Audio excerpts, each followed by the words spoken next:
So this is Erich from Rad Potential, and I'm going to ask him some questions about his build, this amazing looking RX-7.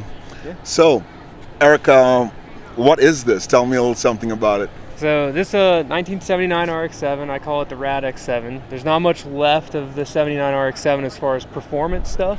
So it's got a Series 5 Turbo 2, rack and pinion conversion, RX-8 6-speed, a little bit different stuff in the 4-link in the back, Turbo 2 brakes. It's 2,000 pounds, 348 horsepower. It's an animal. Did you hear that? Yeah.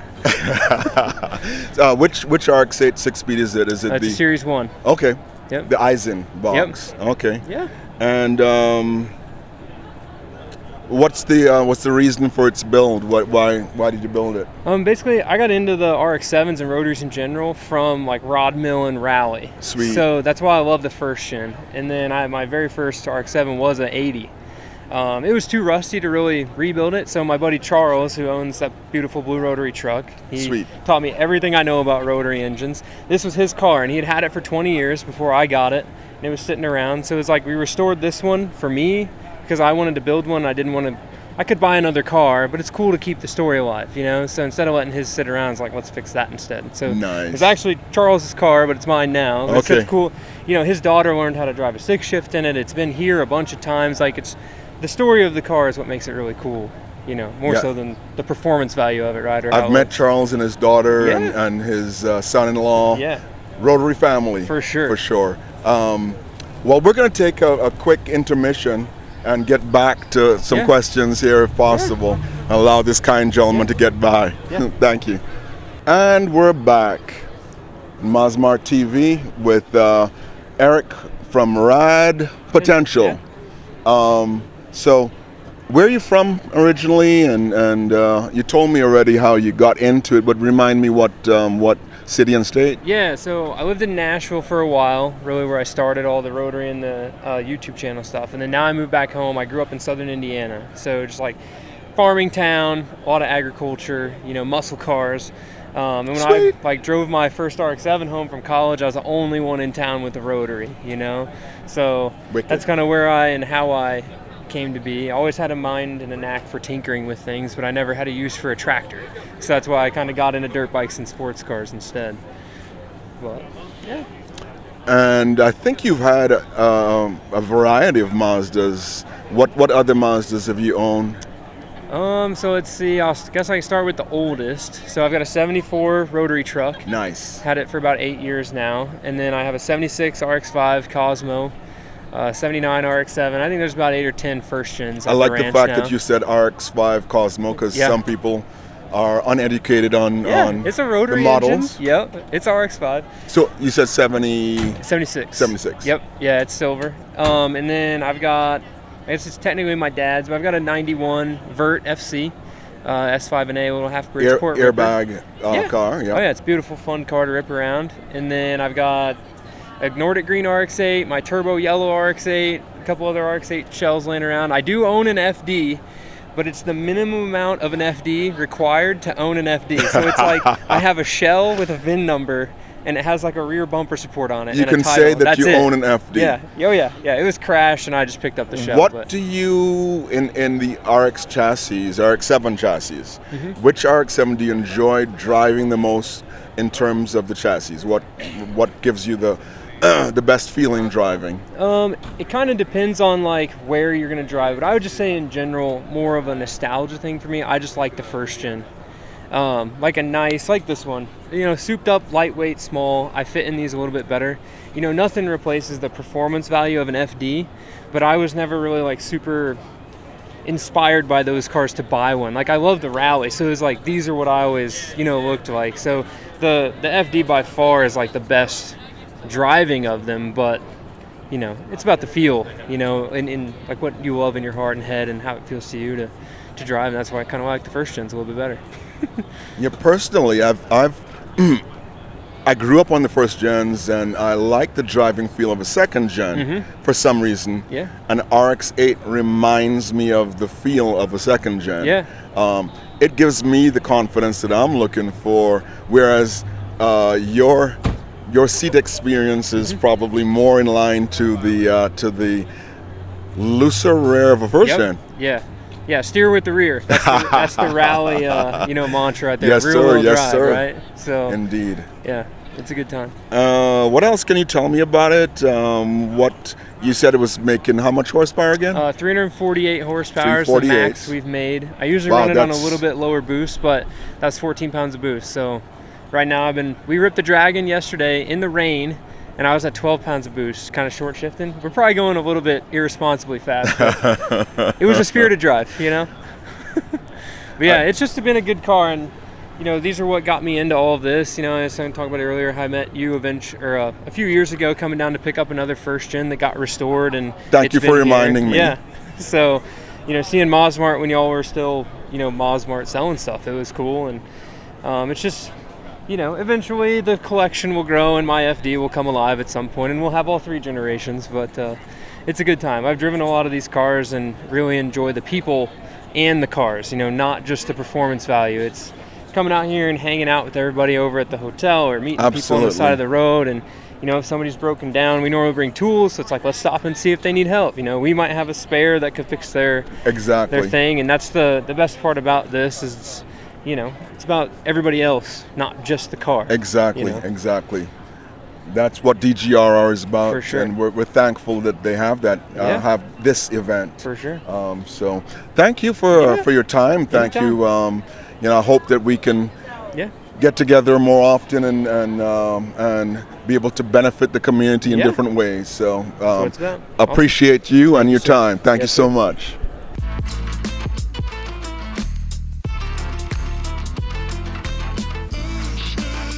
I never got to drive it when I was young. My daddy wouldn't ever. Nope. Daddy, let me drive. Nope. Is your daughter's driving her skills up to handling a car that kicks you so hard in the shifts and stuff as yet? Are you gonna train her? When she comes over, she lives in Switzerland, so I only get to see her about once a year on vacation. That's a long ways away to try and train someone else right. Well, I lived over 20 years in Europe, so Okay. through most of the 90s, when my dad and Jim were all, I joined the army at 17 and was in Germany, then came back for a few years, and then ended up back in Europe. Met my ex-wife was from Switzerland, and so I would see my dad a couple times a year when I'd come home from vacation, and like I say, I always said, "Daddy, let me drive that thing. Daddy, I'm 40. Let me drive that thing." Nope. You're still too He young, got son. he got to drive it before I did. Actually, no, I drove in it. Oh, Drove in. okay. Okay. All right. Yeah. No. But now you can drive it all you want. Yeah, as sad as I was after he passed away, when I brought this from Atlanta up to my place in Tennessee, I had a shit-eating grin on my face for like 3.5 hours. And your father was smiling with you. He was grinning too. No, I bet you his dad was probably going, "No, don't do that. That's what the brake bias lever's for, son. Yeah. And you were saying the ceramic seals were put in like '92? Yeah, I think he put them in about. I think that's the last time he had the engine apart. It was the early '90s, and I Well, remember the first one to have ceramic seals. That's cool. Yeah. Yeah, those seals make a great difference in longevity. I remember Rick saying that, and Dr. Yannetti saying that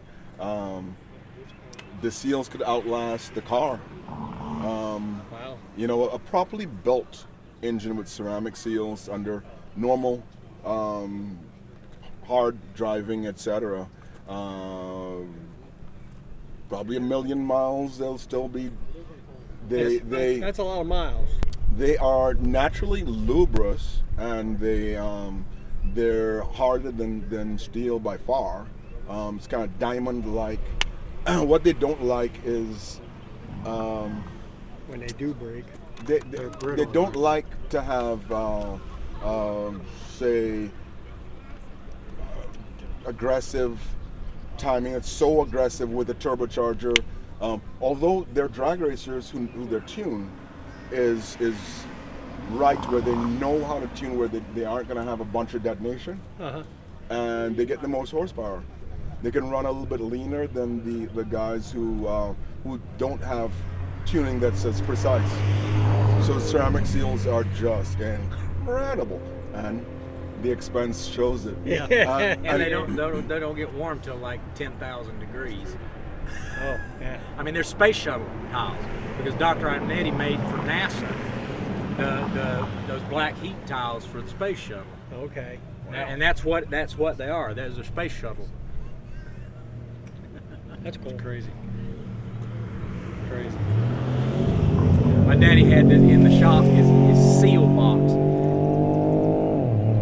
Little wooden box came from Mazda factory box with, you can put all the seals in it, and just full of those ceramic seals. And my daddy always go, "Watch out, that's my $1 million box." I'd be reaching for something. Watch out, be careful, that's my $1 million box. Nick, what was your question? Oh, about the Arc 7 book. How to Modify Your RX-7 by Dave Emanuel and Jim Downing. Absolutely, which I have a copy with your father's autograph. Nice. So in that book, Rick explained the unique exhaust that he had on the car. And I remember, now, I'm 17 years old at that time, but I remember the sound. I know it, back then it was a Bridgeport, I'm sure. It's still the same. It's still the same. Same It's the same. But it had the most unique sound. Yeah. And I know I could go back and get my book, but and you may know the book, Paul, but I know there was some Rotary Engineering, old Rotary Engineering silencers on there. And it was like, he had like 2 Rotary Engineering silencers. It's in the book. A combination It's of, in the book. It was a combination that he had and pieced and I think it might have some glass pack maybe somewhere. some regular, because when I built my system copying this guy, I used 6 glass. I used 2 glass packs, 2 Anza tips, 6 on 2 pipes, never collect. And Rick never collected at first. When I first saw this car, this had true duals. They never collected. That was a long time ago. No, I don't think this was a Bridgeport. You don't? I think this has been a street port, but I wasn't around in the 80s, so I don't know if he had done something different originally, but it's been a street port since I met him in '89. I believe, so now that you're jogging my memory, I believe when I first saw this car, it was not this engine, I believe. No. Go with me here. Because I later heard, because I'd asked about this car, anybody that I knew that might know something, because I always follow this car, and someone told me, oh yeah, he redone that motor and put this. That's when he put the ceramic apex that was seals. that was in like the early '90s. Okay, so yeah, so it was before. So whether then. it was the same. So before then, this was. I'm almost positive. Now I was young and I didn't really know what a Bridgeport now was. Now this car's automatic. Yes, it was. So you think he would have had a Bridgeport automatic? I guess that's possible. He did, Paul. That's possible because the car has line lock and stall converter and stuff like that, and it had one purpose really, like autocross. I know when I was a kid, it used to be louder than it is now. Yeah, when we were standing at that day that I told you when he asked me if I wanted to race. We were standing in the parking lot, and when this car pulled in, the earth shook. Yeah. I mean, you felt it in your chest. I mean, this car was extremely, and it's very mild now. Yeah. I think it's quieter than mine. So I know. Right. It's gone through some transitions, but that was a long time ago. We've all been through some transitions. So it's just amazing. Yeah. But as far as since he put the ceramic seals in, this is This is other than the condition. carburetor. You know, he went Yeah. from a 650 down to that specially designed Holly 565. Yeah, Yeah. in it. I remember, I mean, just the conversations with Rick over the years, and I remember him telling me one time when he was porting for, if I wasn't going to go turbo, he told me don't mess with the exhaust ports, just leave them stop, just do the intake. I don't know if he still kept that theory. That was a long time ago. He may have changed that theory later in life. There goes my heart. But yeah, he told me that once. Did he still believe in that? He would have done port work, but it's never believed in size is everything, which some people don't understand. Proper flow, proper efficiency is what it's about. And can you get the air in and exiting better? Can you make? What's your objective? What are you trying to do? What range do you want it to be powerful, and how long do you want it to last? Yeah, he's got his flow bench. Oh God, I think he built it back in the. It might have been early 80s, 83. His flow bench with Sears and Roebuck wet dry vacs. I think he's updated those. There's some smaller, more powerful ones, but that's how he'd get in there, put that thing on. All the mercury gauges, all built that whole thing. It's still sitting at the shop. And that was featured in the book, I believe, also. Yep, it was. I remember when he built it. Yeah. There's a lot of things in the book. I wish I brought my book. I really do. I've got a copy here. Do you? No, yeah. Okay. I have to. I bought the very day that I saw this car for the first time. I bought the book from Mazmart and had him autograph the book. It's still one of my prized possessions. It's very cool. Next we have Neal Adderley, a friend of mine for a few years now. How long have we been friends? I say a long time. I can't count the years because it's been that good. How about that? So today we're going to ask Neal some questions about his car. He's got an RX-7 here. He's going to tell us what year it is and what exactly is driving it. So Neal, tell me a little bit about your car. What makes it different from any other RX-7 out here? So for starters, it's a 93 RX-7. I bought it back in 2009. It had the original 2-rotor setup and everything and they just progressed into something so different and unique. This car right now, we have it here is a 3-rotor billet setup. The motor is from Billet Boss. And I was one of the first guys that wanted to try the billet stuff on the street when they first came out, so I jumped head first in there and I got that. The motor's built by Rodney Lalu, Thunder Race Engines up in New York. I know Mr. Lalu, so it's not like a 13B? Not at all. So I was explaining earlier, this motor comes out of the Cosmo. And the Cosmo motor comes out of the sedan, the bigger car for a sports sedan from Mazda. They never introduced this into the FD chassis. So us guys, we get kind of crazy, just like you have the 4-rotor guys and the 3. We want to swap things. We want to be different. So a lot of people do different engine swaps. I decided to do the 3-rotor. And it's been working out pretty good for me so far. You appear to be taking the 3-rotor to a whole new level. First, as you mentioned, with the billet-related components, but you have a lot of stuff on here that are next level. What turbo do you have, and what intercooler setup?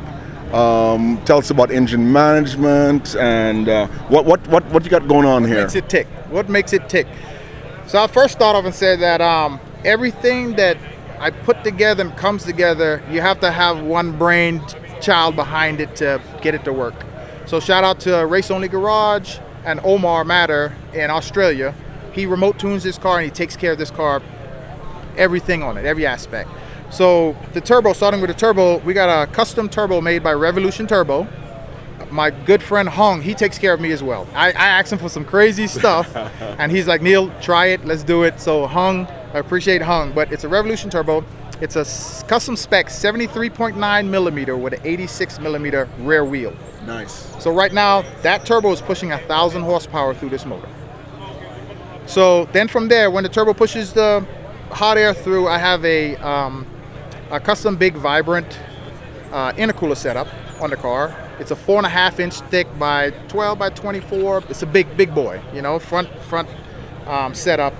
And I imagine Omar made the recommendations for dimensions and stuff like that. he does a lot. Or he's part of He's- that planning. Yes, he pushes a lot of stuff and say, hey Neal, this is what I see, this is what your car needs, this is what, you know, and he does stuff. He's a different breed. He does stuff, he say, if your car needs this, it'll be in the mail. And I'd be like, what is this? And yeah, that's him. But we did, so with the piping, we came off and out of pipes to go into feed the motor. My buddy at Thompson Speed Factory, Scott, he made all my titanium piping and all this, the jazz on it, you know? And then it goes into a Pro J intake setup, the sniper setup. And I was one of the first guys that had that as well. And later on, you can see if you take some photos, he even marked on the side the H7 branding. You know, my Hotel 7. So yes, he did that. The car is fueled by injector dynamics, 1050 cc's primaries. Secondaries, I have 2200s. And in my third stage, I have 2600s. So I never run out of fuel. 3 stages, nice. 3 stages. And all that is being pumped with a Aeromotive 5.0 brushless fuel pump. Brushless. It's external pump. Haven't had any problems with it so far. The car runs extremely well. So now, to put all that power to the ground, we decided to do something different, right? I know that you are the pioneer in terms of what you're about to explain, but go ahead. Yes. So I had a buddy of mine, Jimmy back at Georgia. He had loved BMWs, and he always doing these wild stuff. And of course, being a friend, I gotta follow him. So he had this BMW DCT in his car. I said, I want one. Nobody made it. Guess who makes it? So I decided I wanted it that bad that I made it, and I made a kit, and I produced 3 of them to start off. My great buddy Sanjay up in Canada, he wanted one. I sent it to him. My buddy Sean down in South Carolina, he wanted it. I sent it to him, and then me. So we were the first 3 in the world to have the DCT setups. You know, you have different variations that people say, oh, we did this first. I don't like to get into all that first stuff. And okay, you won the prize. But the BMW DCT from an M4 BMW, paddle shifters and everything, it's just an amazing transmission. And that's what puts the power down. At 1,000 horsepower, I can still run the power through this thing without any hiccups. So that's 1,000 wheel horsepower, you think, yeah, generally speaking? I don't have to think. I know. Lord have mercy. Yes, he does. Amen. Yeah, it's so we ran it on the dyno a few times. It made 800 horsepower at 24 pounds, and we just kept on cranking it up. And so yeah, we're at about 1,000 horsepower, and with that, it's a really smooth setup. So Omar tunes it to the point where we have traction control, boost by gear, so you really don't feel it. It's not a scary, Right. It's just a rocket. Well executed. Yes. If you've made it this far in the video, then we must be doing something right. And we want to thank you for that. Also, I want to thank the people responsible for contributing toward it. That would be, firstly, Phil Sohn and the crew of Deals Gap Rotary Rally, and also Rick Engman Jr., who came and participated. I'd also like to thank Erich of Rad Potential, as well as my final person would be Neal Adderley. How could I forget Neal? My dear friend Neal Adderley for providing excellent interviews. So if you enjoyed what you saw, please like and subscribe. Please like and subscribe.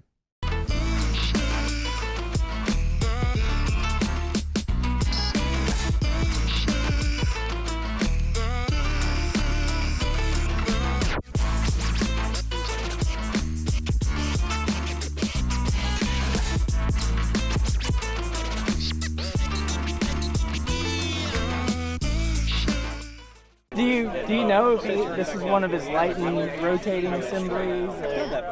I don't know. Paul might know that. I don't. It's a long haul that way. The last time that motor was apart that I know of was like in the early '90s, and that's when he put the ceramic apex seals in it. And so at that point, I don't know if he was doing the light rotating assemblies. Which brings up the possibility it could have 13G parts in it, because he was doing 13G internals for competition 13Bs.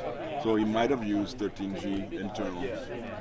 That would be pretty cool if it does. Unfortunately, I wasn't around, and I was still in Europe, and these are one of the things you never thought to ask. Yeah.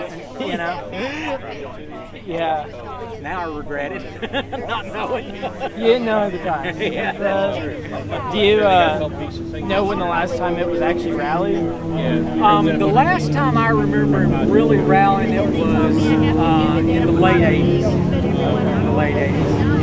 I used to go with him all through the 80s, the early 80s to the late 80s. Taking out whenever there was a little SCCA. Yeah, with SCCA. Yeah.